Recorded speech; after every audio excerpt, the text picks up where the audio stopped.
everybody, it's your boy Mango Thunder Slice, and well, the people rigging the game can never let you know that the game is rigged, but that's for another video. Today's video is CHS, Cannabinoid Hyperemesis Syndrome, right? Your boy Mango Thunder Slice had a seizure, and it had to do with cannabis, at least indirectly. And that's going to be what this video is about. Over the last week, I have had a bit of a medical incident, prolonged medical incident. This has happened before. I didn't quite really ascribe it to this syndrome before. I didn't believe that it was even a real thing before. But I don't really have any alternative explanation now.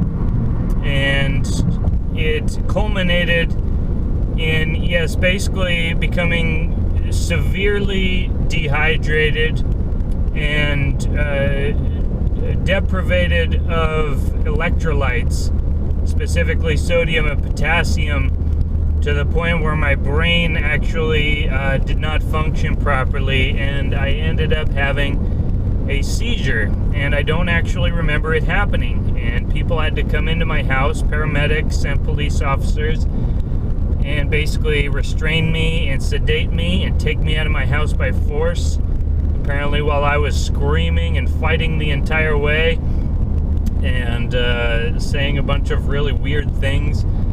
And yeah, basically it started actually 1 week ago on Monday. I wasn't, I wasn't feeling that great in the morning. Basically it was a little nauseous, but it was really later on in the day when I went and had lunch with a friend, and I had a beer, and I didn't quite feel very well after the beer, and we ordered a pizza. It was like a cheeseless pizza, some weird potato pizza, and it had peppers on it or something. And it just triggered something within me, and I had to go into the restaurant, into the bathroom, and basically, vomited. And I was like, okay, I gotta get out of here. And so basically, yeah, I ended up just, my friend and I left that restaurant. We went back to where my car was, and I got ready to go home, and I drove home, and basically I drove home vomiting in my own car. Luckily I had my lunchbox with a hard liner, and so basically that kind of served as the repository. And it was a very, very brutal and rough time. And basically from Monday to Wednesday, it was just complete, probably somewhere around 8 gallons, if you want to know. I don't know if that's TMI or not. You can click out if you want, but this is a very important thing that I think people need to know about. I didn't really, again, understand that it was a real thing. But essentially, just to describe what is happening, is that, so, normally cannabis is very anti-emetic. It is anti-nausea. It is anti-vomiting. It helps soothe the digestive tract. And that is because there are cannabinoid receptors in the digestive tract. And so basically, those, molecules go down and they palliate that tissue and basically, provide that relief. But apparently what happens when when you've been consuming cannabis for pretty much every single day since you were in high school, which for me has been 15 years now, it actually, it reverses. It's like, because the more that you flood your system with a certain thing like that, it reduces the expression of the cannabinoid receptors in those tissues. So basically, the more that you have cannabis constantly present in your body, the more that your body actually sort of, withdraws the expression of those cannabinoid receptors. And so basically there comes a point where things sort of flip, and the therapeutic aspect of cannabis flips, and it becomes anti-therapeutic, and it does not help. It helps, maybe it feels like it kind of helps for like a brief second, but it actually in the long term prolongs the effect, and you will keep going and going and going. And one thing that is very signature of this syndrome is that hot water is the only thing that provides any relief. So for people who have this, hot showers and hot baths, and for those who are blessed enough to have a jacuzzi or something like that, that's pretty much what the signature is. And it's becoming, I guess, more and more common. Apparently, Space Panther's cousin has it. Space Panther's dad's friend's son has it, and isn't stopping at all, and is basically just continuing with it despite the consequences. And it is, very interesting. I have proceeded on a sort of assumption for many years that, I'm obviously, the last video was Vax, right? I basically sort of a magnum opus of sorts against vaccinology, and I'm, still resolutely against vaccinology and the vast majority of allopathic medicine. And, especially after I actually had to stay in the hospital over the weekend. Of course, when you have a seizure, it's kind of a serious incident, and, basically just peering into that world has reminded me that I can't accept that world. I mean, but I also can't just proceed headlong and frolicking and skipping into the other direction, pretending like there's no consequences whatsoever, that because something is natural, poison ivy is organic. Remember that. Poison ivy will mess you up. That's a separate point. But the point is that just because something is in nature does not mean that it is supposed to be taken into the human body, right? There is very specific homeostasis within the human body, and it is not something that we should be playing around with willy-nilly unless we actually have at least some sort of decent cause for it. And so that is essentially what happened. And again, just for some context, I think that this has actually happened 4 times over the last 10 to 12 years when I really think back. And I do believe that there are other contributing causes, but I think that this is the primary syndrome, and the only real result that will lead to recovery is a absolute and total cessation of all cannabinoids, and this is all from cannabis. And also there are cannabinoids in various different foods, black pepper. I'll share a picture.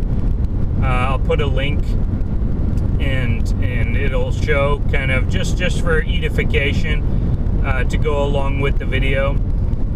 And yeah, basically, it actually, the last time that it happened was about a year ago.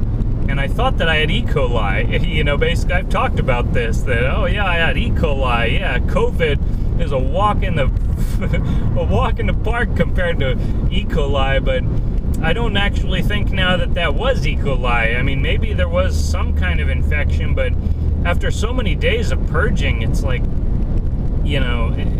there's no relief, and hot water is the only thing. For a lot of illnesses, you don't want to be in hot water, but for this one, you do, and so that's very interesting. And so, basically, yeah, as of Wednesday, I started, Space Panther went on this Facebook group for CHS and shared it with me, and I started reading through some of the posts on there. And I was like, whoa, this is like literally exactly what I'm experiencing, like to the T, like without anything being missing, and it's all there. And you know, basically, I work in the cannabis industry, as you may recall, and you know, I work with people who have been smoking since high school as well, and they've never experienced this. And some of them are even, you know, well in excess of my years. And so it's not, you know, it's not deterministic. It is based on the individual. We don't fully understand what is going on with this. But what I can say for me is that I need to completely cut out all of the cannabinoids, and that is essentially what is happening right now. That is what has happened as of last Wednesday, and you know, I do feel better. I can eat food now. Basically, what they said in the group is that once you stop, then you will start to get better. But as long as you think that you can just keep smoking or consuming, it's just not going to work. It's just going to keep prolonging itself, and you're going to keep experiencing the symptoms. And so far, since, you know, basically, I guess this is like day 5 of cessation, and forgive me for talking a little bit slower. When you have a seizure and you've been in the hospital and you've lost a bunch of weight, you know, it's kind of hard to focus. And I'm also, you know, driving, you know, knock on wood, everything is under control, but there's a lot to focus on. And so, yeah, basically I am sort of entering a new phase of life, and it involves complete and utter sobriety for a time. What a lot of people said in the group is that you can have a little bit of wine, a little bit of beer for some of them down the line. Some people said that kratom still was beneficial and helpful. I don't know when or if I will actually reintroduce kratom back into my diet, but the point is basically that the cannabinoids are the primary cause, and so this is just a syndrome that will continue to increase, unfortunately. And I'm sad to say it's because of the widespread proliferation of cannabis products, and people who I work with in the industry, they were very kind of but they were sort of dismissive. They were saying, no, hyperemesis is from neem oil and azadirachtin in the neem oil, and azadirachtin poisoning has similar symptoms. It can, you know, lead to poisoning, but it also can lead to seizures, but it also leads to neural swelling and a bunch of other symptoms that don't really comport with the syndrome. And so that's basically what we're dealing with here. It's not necessarily a contamination of the product, it is the cannabinoids themselves, and it's not just THC. It is CBD, it's CBN, it's CBG, it's all of them essentially. They are agonists of the endocannabinoid system, and if your endocannabinoid system is overloaded, then you will have the problem at a certain point. Is, I guess, the kind of the structure of the syndrome. And so, yeah, basically, I had a seizure, and a bunch of police and paramedics came in, and they strapped me, and they took me in the ambulance, and yep, all my neighbors saw me getting taken out of the house, and yeah, basically, they took me to the emergency room, and I spent a few hours there, and then eventually, you know, they were saying, oh, we want to keep you here for, you know, basically a couple days. And I was like, no, I can't stay here. I can't stay here. And the physician in the emergency room was being very short with me. Once I talked with Space Panther, I realized a little bit more why. because, well, I was being a little bit abrasive with them and their, foot soldiers, so to speak. But yeah, they basically were just being kind of mean to me. But it's all good. They did an MRI, and they found nothing wrong with my brain. Totally normal brain, I guess, as much as you can call my brain normal, but and no lasting, consequences from the seizure. But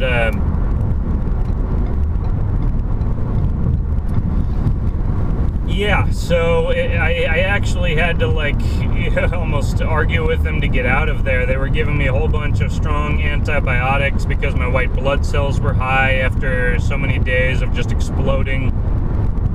And I was just extremely deficient in potassium and sodium from so many days of projectile vomiting.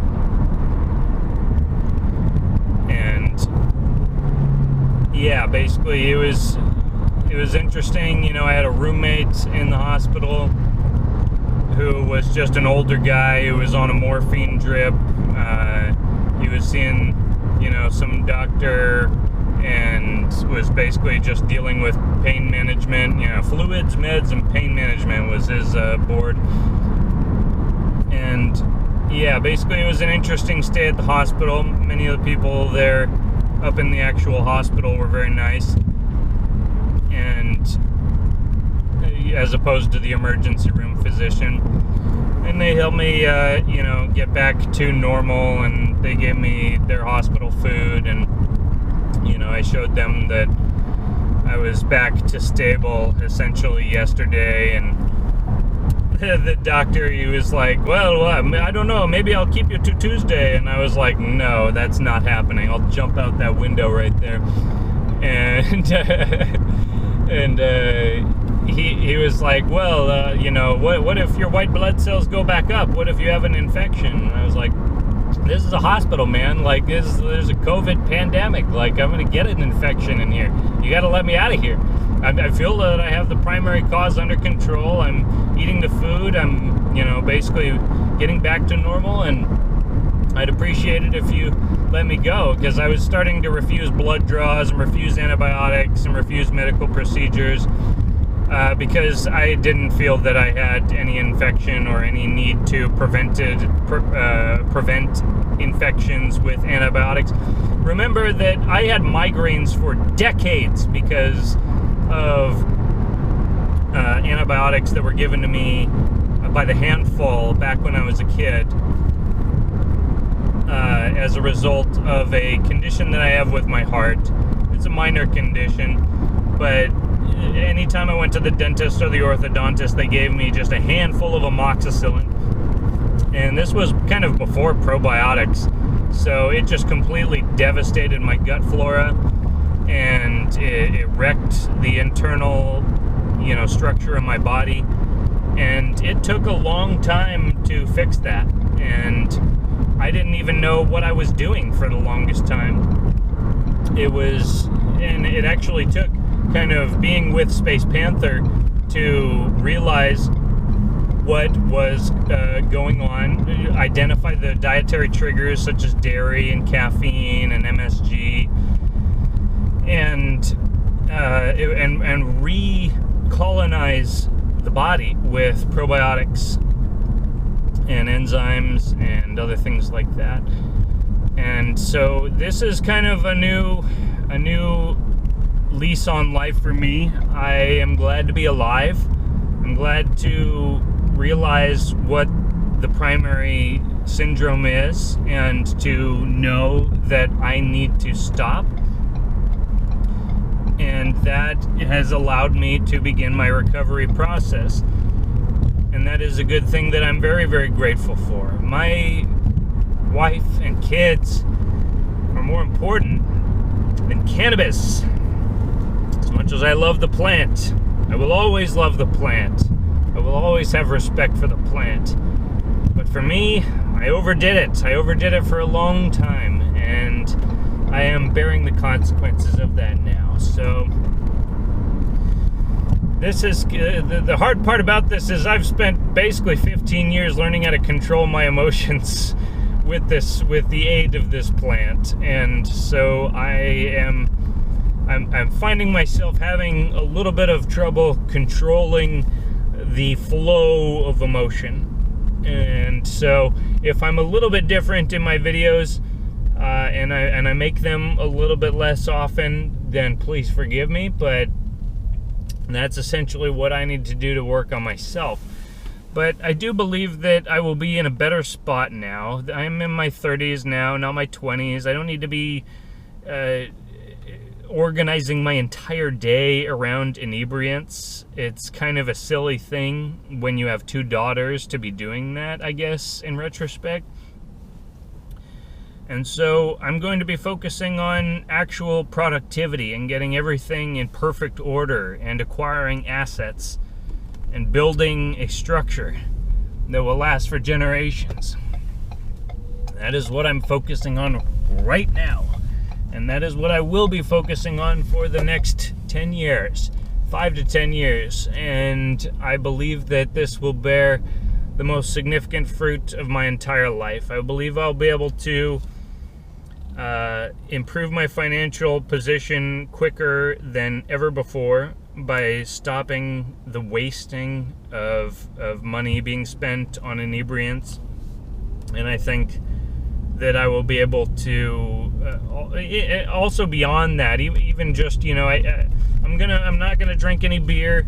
I'm not gonna go out to eat very much. I'm going to cook a lot of food at home, or eat a lot of uncooked food at home, sort of raw vegan things to really nourish the interior of the body and perform that healing work. But it's been a very long journey for me. It's been a Saturn return, right? I'm 31 and a half now, and I have a family, and I have a home, and soon we will be buying a home, and we will have land, and many good things will be happening. So there's nothing really to be upset about, because there's many good things, and I'm still here, and my daughters are still perfect and wonderful, and my wife is perfect and wonderful, and that is what I'm focusing on. So that's kind of my video today. Let me know what you guys think down below. But if you have been consuming a lot of cannabis for a long time and you are starting to experience nausea, just kind of a little bit of general nausea that eventually percolates into, pun intended, into a violent nausea syndrome, and vomiting syndrome, I would implore you to consider trying ceasing the cannabis products.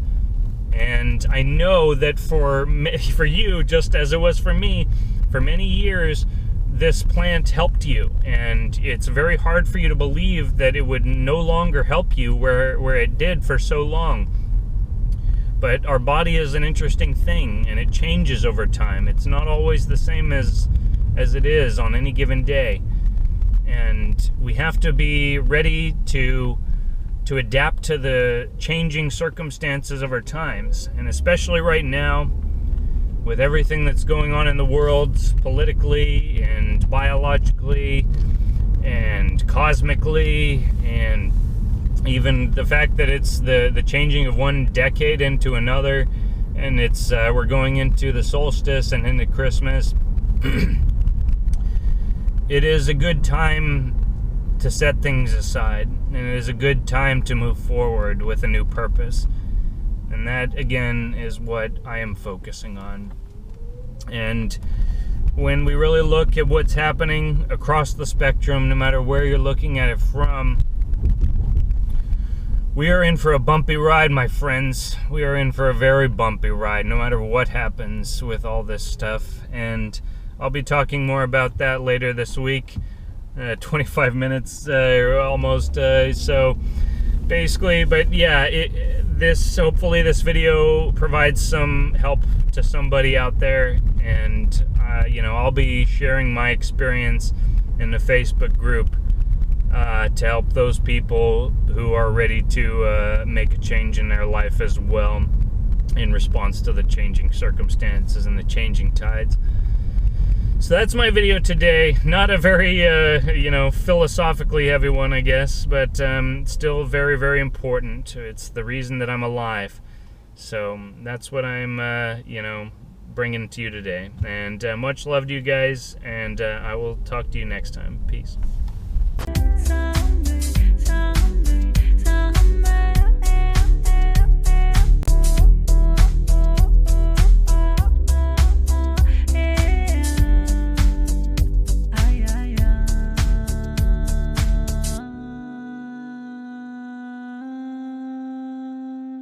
Ah.